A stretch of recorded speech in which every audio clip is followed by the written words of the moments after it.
समय यात्रा हमारे लिए सबसे रहस्यमय और उत्सुकता जगाने वाला टॉपिक रहा है। वैसे तो टाइम ट्रैवल पर बहुत सारी फिल्में और शो बन चुके हैं और ये हमें एंटरटेन करते आए हैं, परंतु क्या सच में टाइम ट्रैवल संभव है? इस बात का जवाब हम साइंटिफिक तरीके से खोजें तो लगभग असंभव सा लगता है। परंतु दुनिया में ऐसे कई लोगों ने दावे किए हैं जो हमें टाइम ट्रैवल की बात को मानने पर मजबूर कर देते हैं। तो दोस्तों, आज की वीडियो में ऐसे कुछ घटनाओं की बात करेंगे जो हमें टाइम ट्रैवल के रहस्यमय तथ्यों की जानकारी देंगे। नमस्कार दोस्तों, रहस्य के एक और वीडियो में आपका स्वागत है। तो चलिए शुरू करते हैं।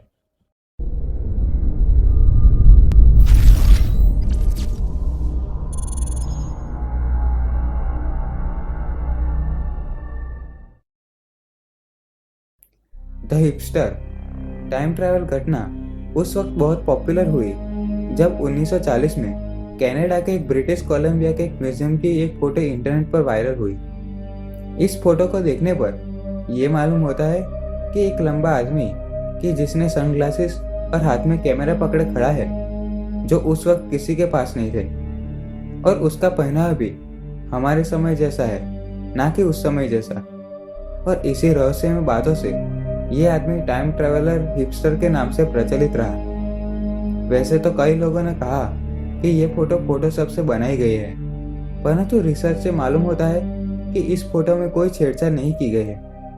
तो क्या सच में ये आदमी टाइम ट्रैवलर था जो गलती से इस फोटो में कैप्चर हो गया, या फिर कोई पब्लिसिटी पाने के झूठे पैंतरे थे? हॉकन नॉर्टविस्ट। ये घटना अगस्त 2006 की है, जब हॉकन अपने किचन में आए और उन्होंने देखा कि किचन के फर्श पे पानी गिरा हुआ है। उनको लगा कि उनके किचन के सिंक की पाइप लीक हो रही है, तो उन्होंने कुछ टूल्स लेके उस पाइप तक पहुंचने की कोशिश की। परंतु जब उनको लगा कि वे नहीं पहुंच पाएंगे, तो वो घुटनों के बल रेंगते हुए पाइप के कैबिनेट में दाखिल हो गए। परंतु उन्होंने देखा कि कैबिनेट की सुरंग बहुत आगे तक जा रही है, तो उन्होंने आगे तक जाने का फैसला किया। काफी देर तक जाने के बाद उन्होंने एक छोर पर रोशनी दिखाई दी। जब वो बाहर निकले तो उनको एक अलग ही दुनिया दिखाई दी। उनके हिसाब से वो भविष्य में आ गए थे और उन्होंने दावा किया कि वो अपने भविष्य के हॉकन से भी मिले। उनके हिसाब से वो 2042 में थे। उनके ये सबूत के तौर पर मोबाइल में एक वीडियो भी बनाई और ये वीडियो यूट्यूब पर अपलोड किया, जिसकी लिंक मैंने वीडियो के डिस्क्रिप्शन में दी गई है। Philadelphia experiment.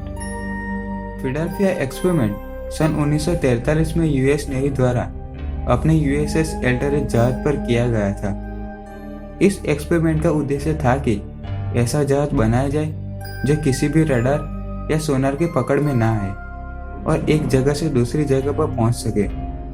इस एक्सपेरिमेंट में शिप के ऊपर इलेक्ट्रिक मैग्नेटिक वेव्स का बहुत ज्यादा प्रभाव डाला गया और उसकी असर से पूरा जहाज ही गायब हो गया और ये जहाज टेलीपोर्ट होकर फिलाडेल्फिया से नॉर्थ पोल वर्जीनिया में पहुंच गया और थोड़ी देर बाद फिर से उसी जगह पर आ गया।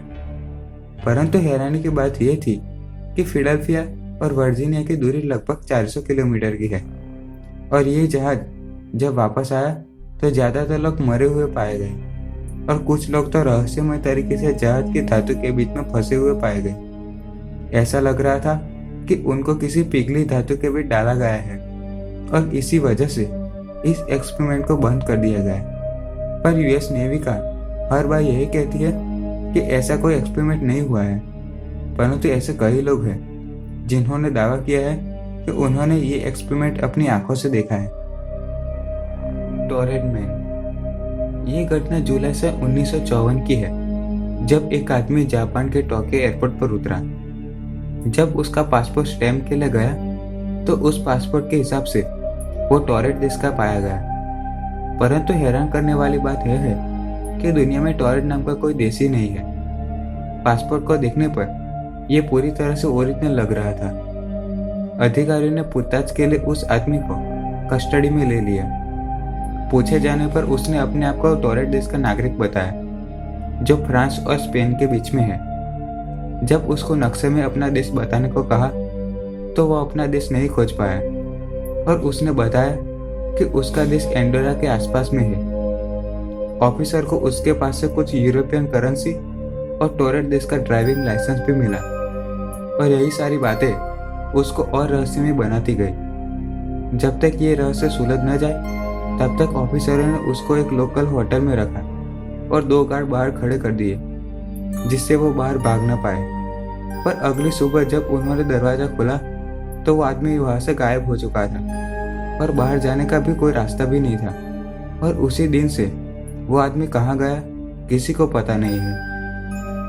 Sir Victor Goddard. ये घटना सन 1935 की है, जब ब्रिटिश रॉयल एयरफोर्स के senior wing commander sir Victor Goddard अपने ओपन कॉकपिट प्लेन में छुट्टियां मनाने स्कॉटलैंड से इंग्लैंड तरफ जा रहे थे। जब वो ड्रम एयरफील्ड नाम की हवाई पट्टी पर से गुजरे तो उन्होंने देखा कि इस एयरफील्ड की बहुत खस्ता हालत थी।